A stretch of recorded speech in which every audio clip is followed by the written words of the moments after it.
এই লোকটা বিয়ে করলো লুকায়া, মানে তার আগের বিয়ে প্রমাণ হইল, 11 বছরের ছেলে বের হইল, পরে নিঝুম সরকারের 2020 সালে বিয়ে করলো, তারপরে লিভ টুগেদারে আরো বেশ কয়েকজনের সাথে ছিল। এই যে তার নারী চক্র, এই যে তার বিবাহ, আমার ভাই প্রকাশ্যে বিয়ে। আমার প্রথম স্বামীর সাথে বনাবনি হয় নাই, আমি ডিভোর্সে চলে গেছি।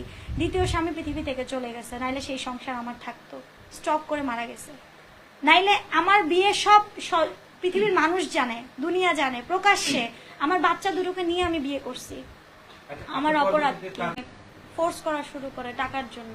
বিয়ের 3 দিন থেকে 4 দিন পর থেকে সে নাটক বানাবে, সে সিনেমা বানাবে, সে এই করবে সেই করবে, মানে তার কথাবার্তা আমি বুঝে উঠতে পারতেছিলাম না। নতুন বিয়ে ভাই, আমি কেমনে বুঝবো? বিয়ের দ্বিতীয় দিন এক নারী তাকে ফোন দেয়, দিয়ে বলে লাউডে, গাড়ির মধ্যে ছিলাম, যে গালাগালি, তুই আমার সাথে থাকছিস, এই করছিস,